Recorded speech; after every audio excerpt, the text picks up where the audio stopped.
Hello and welcome to ELL, the channel that will educate and motivate you on your fitness journey. Depression, an unseen adversary, affects more than 264 million people worldwide. It's a staggering number, isn't it?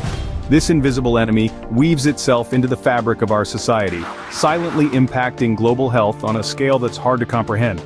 But here's the silver lining. We're becoming increasingly aware of its reach, and, more importantly, how to combat it. Now, when we speak of combating depression, you might immediately think of medication. And yes, it's true, medication has been a go-to solution for many. But as our understanding of depression evolves, so does our approach to treating it. There's a growing interest in exploring alternatives to medication, methods that are natural, sustainable, and holistic. We're talking about lifestyle changes, therapy, social support, and more. Imagine the possibility of conquering this invisible enemy without relying on medication. Intriguing, isn't it? To understand how to defeat depression without medication, we first need to understand the science behind it. So, let's dive in. Depression, at its core, is a complex interplay of biology and environment. Our brains are an intricate network of neurons, or nerve cells, that communicate using chemicals called neurotransmitters. When everything is in balance, these neurotransmitters keep our mood stable. However, in depression, this balance is disrupted. Neurotransmitters such as serotonin, dopamine, and norepinephrine may be out of sync, leading to feelings of sadness, apathy, or hopelessness. But there's more to the story. Our bodies also produce stress hormones like cortisol. In a healthy system, cortisol helps us respond to threats or challenges, then levels out when the danger passes. But chronic stress can leave cortisol levels elevated, which can change the way our brains function and contribute to depressive symptoms. And let's not forget about our brain structures. Research shows that certain areas of the brain, like the hippocampus, are often smaller in people with depression. The hippocampus is vital for memory and emotion, and a smaller hippocampus may be linked to persistent negative thoughts and feelings. Now here's where it gets interesting. While it's true that these biological elements are at play, lifestyle factors can also have a significant influence.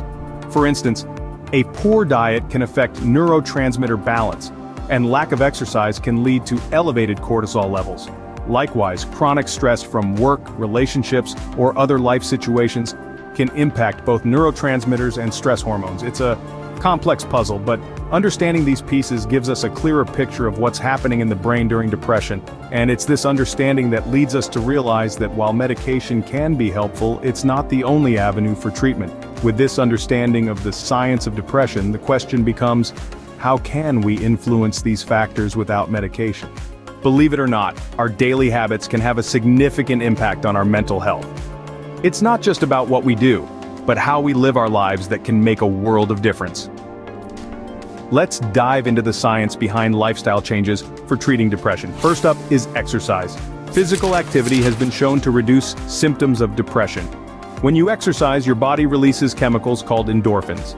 These act as natural mood lifters. Even a brisk 20-minute walk can boost your mood and energy levels for hours. Next, we turn to diet. What we fuel our bodies with directly affects our brain function.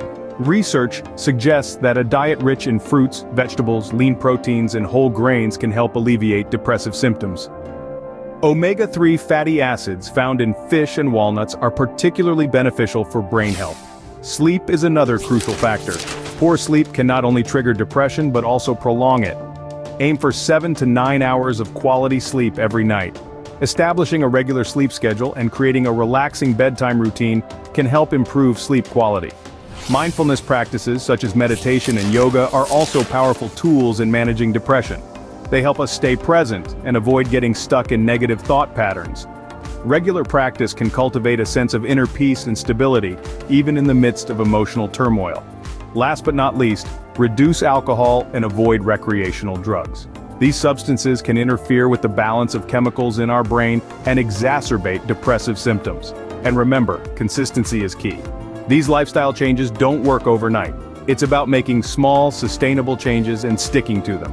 It's about creating a new way of living that supports our mental health and overall well-being. These lifestyle changes are powerful tools in our fight against depression, but they're not the only ones. So stay tuned as we explore other ways to combat this invisible enemy. We are social creatures, and our relationships and interactions with others can greatly influence our mental health. This statement is not just an interesting fact about us humans, it's a significant element in battling depression. You see, social support and therapy play an integral role in treating depression. Let's first dive into social support. It's that comforting feeling when someone has your back, the reassurance that you're not alone in your struggles. It's the shared laughter, the shoulder to cry on, the simple act of listening, and even the act of sharing a meal together. These seemingly ordinary interactions can have extraordinary effects on our mental health. They reduce feelings of isolation, boost our mood, and provide a sense of belonging. Now let's talk about therapy. It's a common misconception that therapy is merely a venting session. While it does provide a safe space to express feelings, its true power lies in its ability to help change depressive thought patterns. Cognitive behavioral therapy, or CBT, is a prime example of this.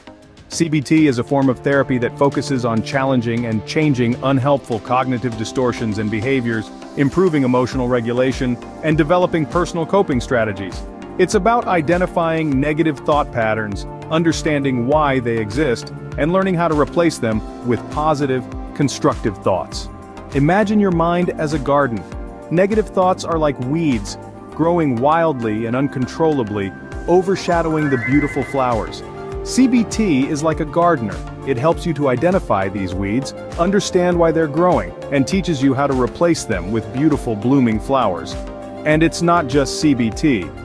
Other forms of therapy, like interpersonal therapy, psychodynamic therapy, and even group therapy, all have shown to be effective in treating depression. They all aim at helping individuals understand and resolve their problems by increasing insight into their condition and changing their behavior. Therapy and social support can be as effective as medication in treating depression. But remember, it's essential to consult with a healthcare professional before making any changes to your treatment plan. Because, just as each person is unique, so too is the path to overcoming depression. Depression is a complex condition, and there's no one-size-fits-all solution. It's like a puzzle with many pieces, where each piece represents a different aspect of your life. It's important to remember that what works for one person may not necessarily work for another, so it's crucial to seek professional advice and explore different treatment options. Think about it. If you were trying to complete a puzzle, you wouldn't give up just because one piece didn't fit, would you? No, you would keep trying, testing different pieces until you found the right one. The same applies to treating depression. It's a journey, one that requires persistence, patience, and most importantly, self-care. Self-care is not just about taking care of your physical health. Although that is indeed important, it's also about caring for your mental and emotional well-being.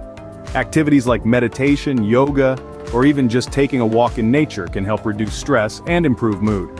Remember, it's okay to ask for help. Reach out to trusted friends, family, or professionals who can provide support and guidance. Participate in therapy or counseling sessions, join support groups, or seek out online communities. You're not alone in this journey, and there are people out there who want to help. And let's not forget about the power of lifestyle changes.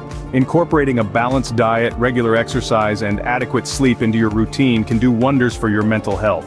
It might not be easy at first, but with time and consistency, these changes can significantly improve your overall well-being. Just like finding the right puzzle piece, it might take some time to find the right treatment strategy for you. But don't lose hope. Each step you take brings you closer to a healthier, happier you. Thank you for watching. If you found this information useful, please share it with others. Don't forget to comment, like, subscribe, and ring the notification bell to stay updated on our latest videos.